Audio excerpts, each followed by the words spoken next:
എടാ മക്കളെ, +2 അക്കൗണ്ട്സിലെ ഫസ്റ്റ് ചാപ്റ്ററാണ് പാർട്ണർഷിപ്പ് അക്കൗണ്ട്സിന്റെ ബേസിക്. അതിനെ കുറിച്ചിട്ടാണ് ഇന്ന് വീഡിയോയിൽ ഡിസ്കസ് ചെയ്യുന്നത്. ഇന്ത്യൻ പാർട്ണർഷിപ്പ് ആക്ട് 1932 പ്രകാരം പാർട്ണർഷിപ്പിന്റെ ഡെഫിനിഷൻ നിങ്ങൾ ഫസ്റ്റ് ഇയർ പഠിച്ചിട്ടുണ്ടായിരിക്കും ബിസിനസ് സ്റ്റഡീസിൽ.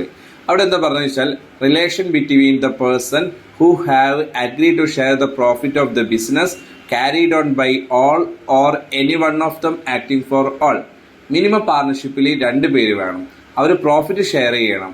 അവർ ബിസിനസ് ക്യാരി ചെയ്യുന്നത് എങ്ങനെയാണെന്ന് വെച്ചാൽ, ഒന്നുമെങ്കിൽ ഒരാൾ എല്ലാവർക്കും വേണ്ടിയിട്ടോ അല്ലെങ്കിൽ എല്ലാവരും ബിസിനസ് ഒരാൾക്ക് വേണ്ടിയിട്ടോ ക്യാരി ചെയ്യുന്നതാണ് പാർട്ണർഷിപ്പ് എന്ന് ഉദ്ദേശിക്കുന്നത്. അതായത് പാർട്ണർഷിപ്പിൽ എൻ്റർ ചെയ്യുന്ന വ്യക്തികളെ പറയുന്ന പേരാണ് പാർട്ട്നേഴ്സ് എന്ന് പറയുന്നത്. ആ സ്ഥാപനത്തിലെ മൊത്തം ആൾക്കാർ വർക്ക് ചെയ്യുന്നതിന് പറയുന്ന പേരാണ് ഫേം എന്ന് പറയുന്നത്. ഒരു എക്സാമ്പിൾ പറയാം. 2 പാർട്ണർമാരുണ്ട്, അണ്ണനും ഉണ്ട് തമ്പിയുണ്ട്. ഇവർ നടത്തുന്ന ബിസിനസ്സാണ് അണ്ണൻ തമ്പി എന്നുള്ള ബിസിനസ്. അപ്പോൾ ഈ അണ്ണൻ തമ്പി എന്ന് പറയുന്ന ബിസിനസ് സ്ഥാപനത്തിന് പറഞ്ഞ പേരാണ് പാർട്ണർഷിപ്പ് ഫേം എന്ന്. അതിലെ ഇൻഡിവിജ്വൽ പാർട്ട്നേഴ്സാണ് അണ്ണനും തമ്പി. അവരെ പറഞ്ഞ പേരാണ് പാർട്ട്നേഴ്സ് എന്ന്. ഓക്കെ, എടാ നിങ്ങൾ ഫസ്റ്റ് ഇയറിൽ പാർട്ണർഷിപ്പിൻ്റെ ഫീച്ചേഴ്സിനെ കുറിച്ചിട്ട് പറഞ്ഞിട്ടുണ്ടായിരുന്നു. അതിൽ പറയുന്നത് ഫസ്റ്റ് വൺ പറയുന്നത് എഗ്രിമെൻ്റ് ആണ്. എഗ്രിമെൻ്റ് എന്ന് പറഞ്ഞു കഴിഞ്ഞാൽ നിങ്ങൾക്ക് അറിയാം, അത് ഇറ്റ് മേ ബി ഓറൽ ആവാം, റിട്ടേൺ ആവാം. റിട്ടേൺ എഗ്രിമെൻ്റ് പറഞ്ഞ പേരാണ് പാർട്ണർഷിപ്പ് ഡീഡ് എന്ന് നിങ്ങൾക്ക് അറിയാം. എന്തുകൊണ്ടാണ് റിട്ടേൺ എഗ്രിമെൻ്റ് ആണ് ബെറ്റർ എന്ന് പറയുന്നത്? ഭാവിയിൽ എന്തെങ്കിലും പ്രശ്നങ്ങൾ ഉണ്ടാകുമ്പോൾ നമുക്കൊരു എവിഡൻസ് ആയിട്ട് റിട്ടേൺ എഗ്രിമെൻറ്റിന് ഉപയോഗിക്കാൻ പറ്റും. രണ്ടാമത്തെ പോയിന്റ് ആണ് ഷെയറിംഗ് ഓഫ് പ്രോഫിറ്റ്. ബിസിനസ്സിലെ പ്രോഫിറ്റുകൾ ഷെയർ ചെയ്യണം. അതൊന്നെങ്കിൽ ഈക്വൽ ആയിട്ട് ഷെയർ ചെയ്യാം, അല്ലെങ്കിൽ വേറെ ഏതെങ്കിലും അഗ്രീഡ് റേഷ്യോയിൽ ഷെയർ ചെയ്യാം. അപ്പോൾ കുട്ടിക്ക് ഡൗട്ട് ഉണ്ടാകുന്നു, സർ പ്രോഫിറ്റ് മാത്രം ഷെയർ ചെയ്താൽ മതിയോ? നോ, ലോസും കൂടി എന്ത് ചെയ്യണം? പ്രോഫിറ്റ് ഷെയർ ചെയ്യുന്ന റേഷ്യോയിൽ ലോസും കൂടി ഷെയർ ചെയ്യണം. Next one existence of business ആണ്. എക്സിസ്റ്റൻസ് ഓഫ് ബിസിനസ് ഉദ്ദേശിക്കുന്നത് നിങ്ങൾ ബിസിനസ് റൺ ചെയ്യാൻ വേണ്ടിയിട്ടായിരിക്കും പാർട്ണർഷിപ്പ് തുടങ്ങിയിട്ടുണ്ടാവാം. സോ ആ പാർട്ണർഷിപ്പ് ബിസിനസ് എന്താ വെച്ചാൽ ലീഗൽ ബിസിനസ് ആയിരിക്കണം. ഇന്ത്യയിൽ നടത്താൻ പറ്റുന്ന ലീഗൽ ബിസിനസ് മാത്രമേ ചെയ്യാൻ പാടുള്ളൂ. നെക്സ്റ്റ് വൺ എന്ന് വെച്ചാൽ നമ്പർ ഓഫ് പേഴ്സൺസ് ആണ്. മിനിമം പാർട്ണർഷിപ്പിൽ 2 പേരെങ്കിലും മിനിമം വേണം.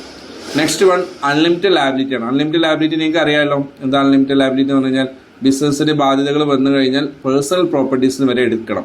നിങ്ങൾ കമ്പനീസിൻ്റെ കേസിലാണെങ്കിൽ, കമ്പനി കേസിലാണെങ്കിൽ, അല്ലെങ്കിൽ LLP ആണെങ്കിൽ എന്താ ചെയ്യുക? ലിമിറ്റഡ് ലാബിലിറ്റി പാർട്ണർഷിപ്പ് ആണെങ്കിലൊക്കെ പാർട്ണേഴ്സിൻ്റെ ലാബിലിറ്റി ലിമിറ്റഡ് ആണ്. നെക്സ്റ്റ് വൺ എന്ന് വെച്ചാൽ പരസ്പര വിശ്വാസം വേണം. ദാറ്റ് ഈസ് മ്യൂച്വൽ ട്രസ്റ്റ് വേണം. നെക്സ്റ്റ് വൺ എന്ന് വെച്ചാൽ രജിസ്ട്രേഷൻ ആണ്. രജിസ്ട്രേഷൻ എന്ന് പറഞ്ഞു കഴിഞ്ഞാൽ കമ്പനീസ് ആക്ട് പ്രകാരം കമ്പനീസ് രജിസ്റ്റർ ചെയ്യണം. 2013 പ്രകാരം കമ്പനീസ് രജിസ്റ്റർ ചെയ്യണം. പാർട്ണർഷിപ്പ് രജിസ്റ്റർ ചെയ്യണം വലിയ നിർബന്ധമൊന്നുമില്ല. ഇറ്റ് ഈസ് എൻ ഓപ്ഷനാണ്. ലാസ്റ്റ് പോയിന്റ് എന്ന് പറഞ്ഞാൽ മ്യൂച്വൽ ഏജൻസിയാണ്. മ്യൂച്വൽ ഏജൻസി എന്ന് പറഞ്ഞാൽ പരസ്പര സഹകരണത്തോടു കൂടി ബിസിനസ് മുന്നോട്ട് പോകണം. ഇത്രയാണ് പ്രധാനപ്പെട്ട പാർട്ണർഷിപ്പിൻ്റെ പ്രധാനപ്പെട്ട ഫീച്ചേഴ്സ്. ഇനി നമുക്ക് നെക്സ്റ്റ് പഠിക്കാനുള്ള ടോപ്പിക്കാണ് പാർട്ണർഷിപ്പ് ഡീഡ് എന്ന് പറഞ്ഞു കഴിഞ്ഞാൽ. ഇമ്പോർട്ടൻ്റ് ആണ്, എക്സാമിൽ ചോദിക്കാറാണ്. ഇതൊക്കെ ഫസ്റ്റ് ഇയറിൽ നിങ്ങൾ ബിസിനസ്സിൽ പഠിച്ച ടോപ്പിക്കുമാണ്.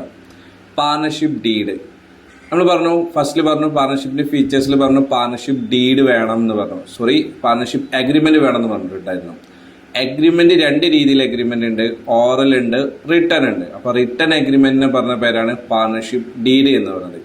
ഈ പാർട്ണർഷിപ്പ് ഡീഡിൽ എന്താ ഉണ്ടാവുക?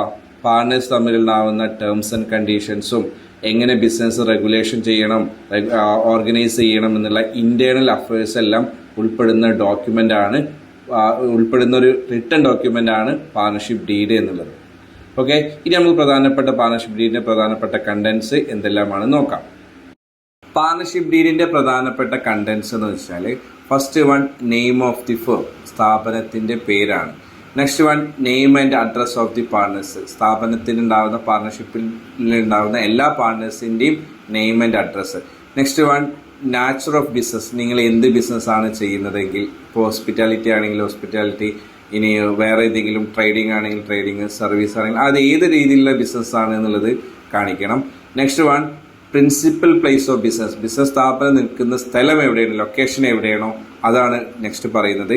പിന്നെ ഡ്യൂറേഷൻ ഓഫ് പാർട്ണർഷിപ്പ്, എത്ര വർഷത്തേക്കാണ് നിങ്ങൾ പാർട്ണർഷിപ്പ് കണ്ടക്ട് ചെയ്യുന്നത്, അതിനെ കുറിച്ചിട്ടാണ് ഡ്യൂറേഷൻ ഉണ്ടാവുക. അത് ചില കുട്ടികൾക്ക് ഡൗട്ട് ഉണ്ടാവാറുണ്ട്.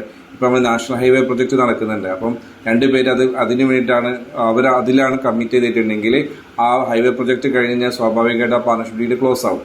That is duration of partnership. Next one ഓരോ പാർട്ണേഴ്സും എത്ര രൂപ ക്യാപിറ്റൽ കോൺട്രിബ്യൂട്ട് ചെയ്തിട്ടുണ്ടെന്നുള്ളത് ക്ലിയർ ആയിട്ട് മെൻഷൻ ചെയ്യണം പാർട്ണർഷിപ്പ് ഡീഡിൽ. ഇപ്പോൾ ഒരു 2 പാർട്ണറാണെങ്കിൽ 2 പാർട്ണേഴ്സ്, ചിലപ്പോൾ ഒരാൾ 1 lakh കൊണ്ടുവന്നിട്ടുണ്ടാവാം, ചില ആൾ 2 lakh കൊണ്ടുണ്ടാവാം. അപ്പോൾ എത്ര എമൗണ്ടാണോ കോൺട്രിബ്യൂട്ട് ചെയ്തത് അത് കൃത്യമായിട്ട് പറയണം. Next one profit sharing ratio, അവർ തമ്മിലുണ്ടാവുന്ന പ്രോഫിറ്റ്, ബിസിനസ് സ്ഥാപനം റൺ ചെയ്യുമ്പോൾ പ്രോഫിറ്റ് ഉണ്ടാവും, സ്വാഭാവികത റേഷ്യോയിൽ ഏത് റേഷ്യോയിലാണ് കൺവേർട്ട് ചെയ്യുന്നത് എന്ന് പറയണം. പിന്നെ പാർട്ട്നേഴ്സിന് സാലറി ആൻഡ് അതർ റെമ്യൂണറേഷൻസ് ഉണ്ടാവും. ബിസിനസ് സ്ഥാപനത്തിലാവുമ്പം സാലറി, പാർട്ട്നേഴ്സിന് സാലറി കിട്ടും, കമ്മീഷൻ കിട്ടും, അതിന് പുറമെ കിട്ടുന്ന സാധനമാണ് പ്രോഫിറ്റ്. അത് എങ്ങനെയാണ്, അതിൻ്റെ കാൽക്കുലേഷൻ എങ്ങനെയാണെന്ന് പറയണം. പിന്നെ ബിസിനസ് സ്ഥാപനത്തിൽ പാർട്ട്നേഴ്സ് പേഴ്സണൽ പർപ്പസിന് വേണ്ടി വിഡ്രോ ചെയ്യും, അത് എത്ര രൂപ വിഡ്രോ ചെയ്യാൻ പറ്റും, അതേമാതിരി ഒരു വർഷത്തിൽ മാക്സിമം എത്ര വിഡ്രോ ചെയ്യാൻ പറ്റും, അതിനെ കുറിച്ചിട്ടുള്ള ഡ്രോയിങ്സിനെ കുറിച്ച് സ്പെസിഫൈ ചെയ്ത് പറയണം.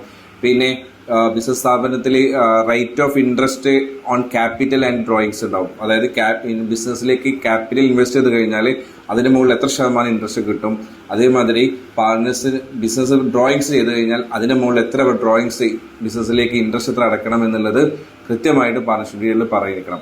ഇത്രയാണ് പ്രധാനപ്പെട്ട പാർട്ണർഷിപ്പ് ഡീലിലെ കണ്ടന്റ്. എക്സാമിന് ഷുവർ ക്വസ്റ്റ്യൻ ആണ് പാർട്ണർഷിപ്പ് ഡീലിലെ പ്രധാനപ്പെട്ട കണ്ടന്റ്സ്. ഓക്കെ, അടുത്ത ഇമ്പോർട്ടൻറ്റ് ടോപ്പിക്കാണ്, എക്സാമിന് ഷുവറായിട്ട് 2 മാർക്കിന് 3 മാർക്കിന് തിയറി ചോദിക്കുന്ന ഏരിയയാണ് rules applicable in the case of absence of partnership deed. Partnership deed ഇല്ലെങ്കിൽ ബിസിനസ്സിൽ എന്തെല്ലാം കാര്യങ്ങളാണ് ചെയ്യേണ്ടത്, എന്തെല്ലാം കാര്യങ്ങൾ ചെയ്യാൻ പാടില്ല എന്നതിനെ കുറിച്ചുള്ള റൂൾസ് ആണ്. അപ്പോൾ അതിന് മുന്നേ ഒരു കാര്യം പറയാം. ബിസിനസ് സ്ഥാപനത്തിൽ പാർട്ണർഷിപ്പ് ചെയ്യുമ്പോൾ എഗ്രിമെന്റ് മസ്റ്റാണ്. ആ എഗ്രിമെന്റ് ഒന്നുകിൽ റിട്ടേൺ എഗ്രിമെന്റ് ആവാം, ഓറൽ എഗ്രിമെന്റ് ആവാം. പക്ഷേ പാർട്ണർഷിപ്പ് ഡീഡ്, അതായത് റിട്ടേൺ എഗ്രിമെന്റ് ഇല്ലെങ്കിൽ പോലും ബിസിനസ് നടക്കും. ഏത് എഗ്രിമെന്റ് ബേസിൽ? Oral agreement. എന്തിനാണ് റിട്ടേൺ എഗ്രിമെന്റ് എഴുതുന്നത്? പാർട്ണർഷിപ്പിൽ ഭാവിയിൽ പ്രശ്നങ്ങളോ കാര്യങ്ങളോ ഇല്ലാതിരിക്കാൻ വേണ്ടിയിട്ടാണ്.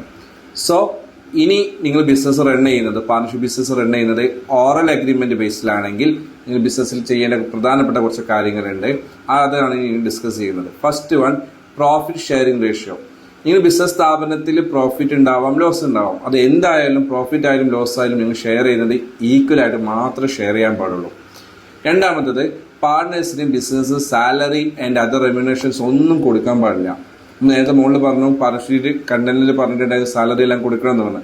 അതൊന്നും ഇവിടെ പ്രൊവൈഡ് ചെയ്യാൻ പാടില്ല, കാരണം പാർട്ണർഷിപ്പ് ഡീഡ് ഇല്ലെങ്കിൽ. മൂന്നാമത്തെ പോയിന്റ് എന്ന് പറഞ്ഞു കഴിഞ്ഞാൽ ഇൻട്രസ്റ്റ് ഓൺ ക്യാപിറ്റൽ. പാർട്ണേഴ്സ് ബിസിനസ്സിലെ ക്യാപിറ്റൽ കൊണ്ടുവരും, ബിസിനസ് സ്ഥാപനം അവർക്ക് ഇൻട്രസ്റ്റ് കൊടുക്കണം, അത് കൊടുക്കാൻ പാടില്ല ഇപ്പോൾ പാർട്ണർഷിപ്പ് ഡീഡ് ഇല്ലെങ്കിൽ.